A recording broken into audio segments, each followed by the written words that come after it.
തൃത്വത്തെക്കുറിച്ചുള്ള മുഖവുരിയും ദൈവത്തിൻ്റെ ഏകത്വത്തെയും കുറിച്ച് കഴിഞ്ഞ എപ്പിസോഡിൽ നാം ചിന്തിച്ചു. ഇന്ന് തൃത്വം പഴയ നിയമത്തിൽ എന്നുള്ള ഒരു വിഷയമാണ്. ബഹുദേവാരാധനയുടെ ഇടയിൽ ഉറപ്പിക്കപ്പെടേണ്ട ഒന്നായിരുന്നു ദൈവത്തിൻ്റെ ഏകത്വം. തന്മൂലം പഴയ നിയമ വെളിപ്പാടിൽ ദൈവത്തിൻ്റെ ഏകത്വത്തിനാണ് പ്രാധാന്യം നൽകിയിട്ടുള്ളത്.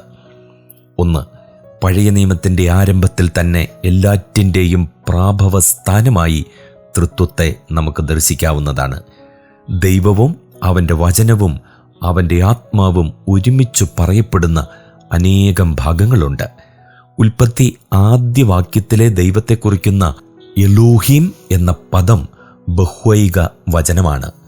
ദൈവം തൻ്റെ വചനത്താലും ആത്മാവിനാലുമാണ് സൃഷ്ടിക്കുന്നത്. ഉൽപ്പത്തി 1-ാം 2-3 വാക്യങ്ങൾ.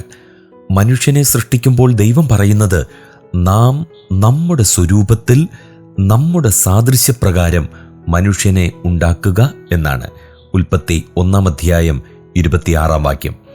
അതിനെ തുടർന്ന് ഇങ്ങനെ ദൈവം തൻ്റെ സ്വരൂപത്തിൽ മനുഷ്യനെ സൃഷ്ടിച്ചു എന്ന് ഏകവചനത്തിലാണ് പറയുന്നത്. ഏകത്വത്തിൽ ബഹുത്വം നിർദ്ദേശിച്ചുകൊണ്ട് ബഹുവചനവും ഏകവചനവും പരസ്പരം മാറ്റി പ്രയോഗിക്കുന്നതും ശ്രദ്ധാർഹമാണ്.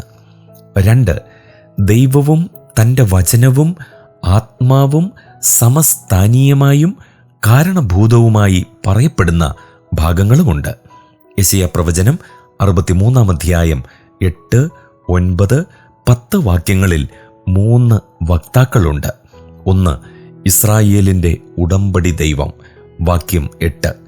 2, സമ്മുഖദൂതൻ, വാക്യം 9. 3, അവരുടെ മത്സരം കാരണമായി ദുഃഖിച്ച പരിശുദ്ധാത്മാവ്, വാക്യം 10. 3, വചനത്തെ ജ്ഞാനം എന്ന് മൂർത്തീകരിച്ചു പറയുകയും സൃഷ്ടിക്കും ഭരണത്തിനും കാരണഭൂതമായി ജ്ഞാനത്തെ പറയുകയും ചെയ്തിട്ടുണ്ട്. സദൃശവാക്യം 8-22, യോബ് 28-12 മുതൽ 27 വരെ. പരിശുദ്ധാത്മാവിനെ അനുഗ്രഹദാതാവായും ശക്തിയുടെയും ധൈര്യത്തിൻ്റെയും സംസ്കാരത്തിൻ്റെയും ഭരണത്തിൻ്റെയും പ്രാഭവസ്ഥാനമായും പറഞ്ഞിട്ടുണ്ട്. പുറപ്പാട് 31-3, സംഖ്യ 11-25, ന്യായാധിപന്മാർ 3-ാം 10 വാക്യം. ദൈവീകമായ പദവിയും ബഹുമാനവും സ്വീകരിക്കുന്ന യഹോവയുടെ ദൂതനെക്കുറിച്ചുള്ള പരാമർശങ്ങൾ പഴയ നിയമത്തിലുണ്ട്. തൃത്വത്തിൽ രണ്ടാമനായ ക്രിസ്തുവിൻ്റെ ജഡധാരണത്തിന് മുമ്പുള്ള അവസ്ഥയുടെ ഒരു സൂചനയാണിത്.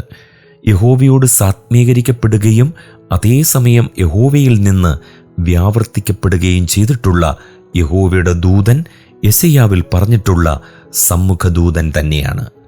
യെശയ്യാ പ്രവചനം 63-9. ഒരു പ്രത്യേക ദൗത്യത്തിനു വേണ്ടി അയക്കപ്പെടുന്ന ദൈവദൂതന്മാരുണ്ട്. സന്ദർഭത്തിൽ നിന്ന് അത് വ്യക്തമാണ്. എന്നാൽ മശിഹാസ്ഥാനിയായ ദൈവദൂതൻ യഹോവയുടെ നാമം വഹിക്കുക മാത്രമല്ല, ദൈവിക അധികാരിയും മഹിമയും പുലർത്തുകയും ദൈവികമായ വീണ്ടെടുപ്പ് നൽകുകയും ദൈവത്തിന് മാത്രം യോഗ്യമായ സ്തുതിയും ബഹുമാനവും സ്വീകരിക്കുകയും ചെയ്യുന്നു. ഉദാഹരണമായിട്ട് ഹാഗാർ, ഉൽപ്പത്തി പുസ്തകം 16-ാം 7 മുതൽ 14 വരെ. അബ്രഹാമിനോടുള്ള ബന്ധത്തിൽ ഉൽപ്പത്തി 22-ാം 11 മുതൽ 18 വരെ. യാക്കോബിനോടുള്ള ബന്ധത്തിൽ ഉൽപ്പത്തി 31-11 മുതൽ 13 വരെ. മോശെ, പുറപ്പാട് പുസ്തകം 3-ാം 2 മുതൽ 5 വരെ. ഇസ്രായേൽ, പുറപ്പാട് പുസ്തകം 14-ാം 19 വാക്യം. ബിലയാം, സംഖ്യാപുസ്തകം 22-ാം 22 മുതൽ 35 വരെ. ഗിദയോൻ, ന്യായാധിപന്മാരുടെ പുസ്തകം 6-ാം 11 മുതൽ 23 വരെ.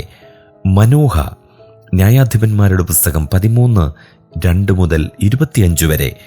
ഏലിയാവ്, 1 രാജാക്കന്മാർ 19-5 മുതൽ 7 വരെ.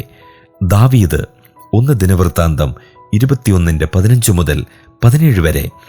യഹോവയുടെ ദൂതൻ ഇവർക്കെല്ലാവർക്കും പ്രത്യക്ഷനായി.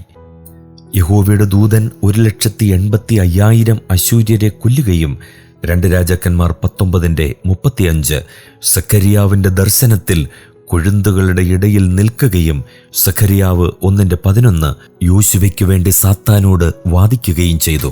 സഖറിയ പ്രവചനം 3-ാം അധ്യായം 1-ാം വാക്യം. അബ്രഹാമിന് പ്രത്യക്ഷപ്പെട്ട 3 പേരിൽ ഒരാൾ യഹോവയുടെ ദൂതനായിരുന്നു. ഉൽപ്പത്തി 18. വെളിപ്പാടിലും വീണ്ടെടുപ്പിലും ദൈവാത്മാവിന് പ്രമുഖമായ സ്ഥാനം നൽകിയിട്ടുണ്ട്. മശിഹയെ തൻ്റെ വേലയ്ക്ക് സജ്ജമാക്കുന്ന ഔദ്യോഗിക പദവി പരിശുദ്ധാത്മാവിനാണ് നൽകപ്പെട്ടത്. യെശയ്യാ പ്രവചനം 11:2, 42:1, 61:1. മശിഹയുടെ ജനത്തെ വിശ്വാസത്തിനും അനുസരണയ്ക്കും ഒരുക്കുന്ന കർത്തവ്യവും ദൈവാത്മാവിന് തന്നെയാണ്. യോവേൽ പ്രവചനം 2:28, യെശയ്യാ പ്രവചനം 32:15, യെഹെസ്കേൽ പ്രവചനം 36:26-27.